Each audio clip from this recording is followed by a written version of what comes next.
In Jamaica, the landfill, which serves the entire Kingston metropolitan region, continues to be a hazard for residents, businesses and students. A fire which began at the landfill last Wednesday has proved quite problematic to get under control, and 6 days later, the doors of some schools remain closed. A press conference was called at the office of the Prime Minister on Monday following the weekly cabinet meeting. It was revealed that with the exception of 2013, there have been 12 fires at the Riverton Landfill since 2005. The latest fire has affected 90 of the 120 acres at the dump. Director General of the Office of Disaster Preparedness and Emergency Management, ODPEM, Major Clive Davis, told journalists on Monday that the worst has been passed in getting the largest fire the landfill has experienced under control.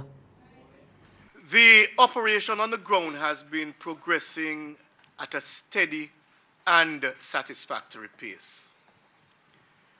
The team comprising the Jamaica Fire Brigade and the National Solid Waste Management Authority, supported by a number of our public and private sector partners, has been making very, very good progress. The fire is described as contained and is being extinguished as we speak. As the Minister mentioned a moment ago, at the height of the blaze, it is estimated that some 90 acres was on fire. It is indeed the largest fire ever seen at that facility. Based on aerial observation done just before noon today, we're now comfortable that we have passed the half mark with respect to suppressing the fire. And 846 persons have been seen by health facilities. Of this, 287 were children seen at the Bustamante Hospital. There have been no deaths reported or recorded. Some of the additional measures that were taken included opening 5 health centers on Saturday the 14th and 2 health centers on Sunday to ensure that persons affected could have much easier access. The ministry has also procured and provided additional supplies of equipment, all to ensure that persons who attend our facilities have enough pharmaceuticals, the respiratory solutions, and there is no shortage of these items in the health sector, and there are additional items in stock which we distribute according to need and demand.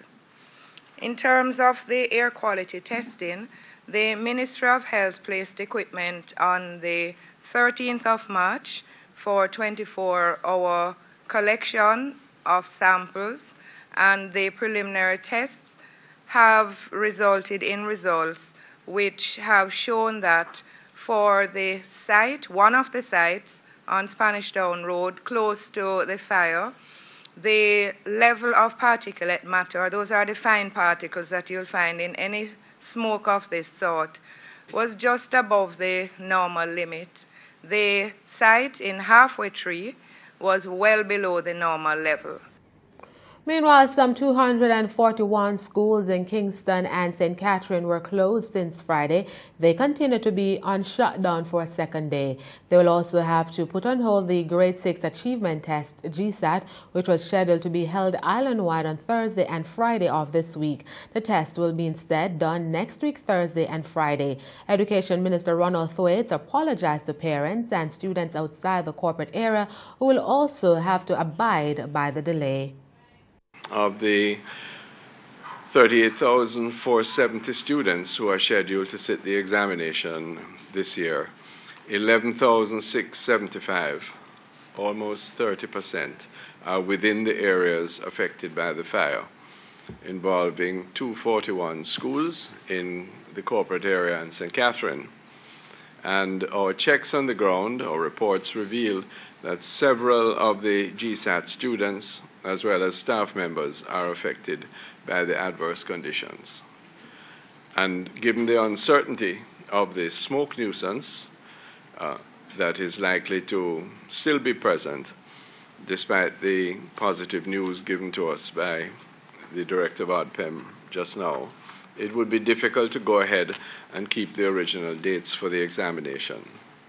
Potentially, the adverse conditions could shift based on wind movements and disrupt the examination while in progress, and we simply are not sure whether all of those who have been affected in one way or another would be restored in time to take the exam and to compete fairly.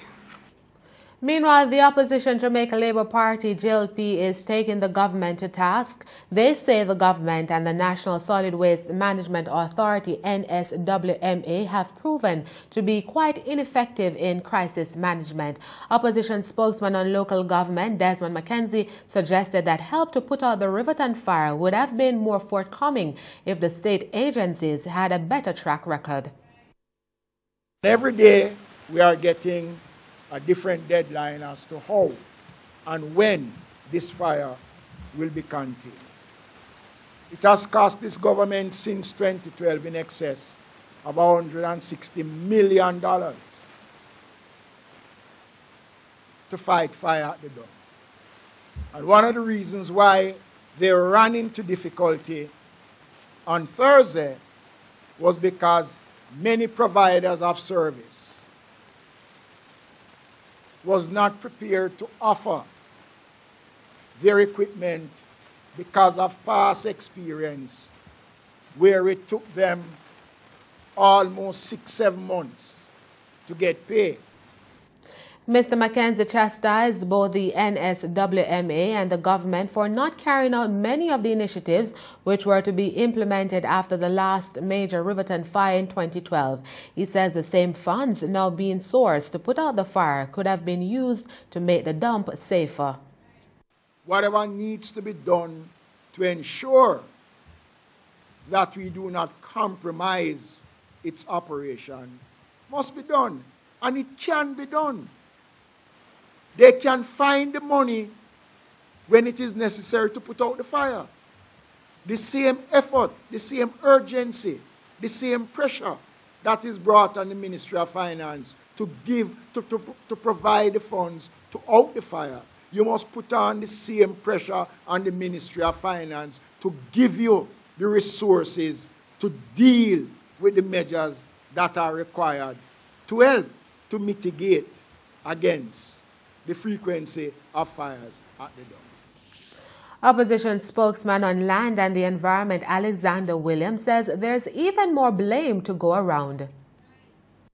But there's another agency that has failed Jamaican people miserably. And that agency is the National Environment and Planning Agency, which is supposed to, and I put that in quotes, is supposed to police the operations of the dump by the NSWMA. Now, it might surprise you too to hear that NEPA is actually not the responsible body. It's an agency created, but the statutory body responsible to police NSWMA is actually the NRCA, Natural Resources and Conservation Authority. The Jamaica Labour Party, first of all, does not think that the NSWMA should be running any dump or landfill. The NSWMA under the Act was designed to be the policeman. It was designed to see to it, not just come afterwards, like what NRCA does, serving enforcement and suspension notices. If NSWMA was being operated as a policeman, we would have ongoing management of how others manage the waste facility.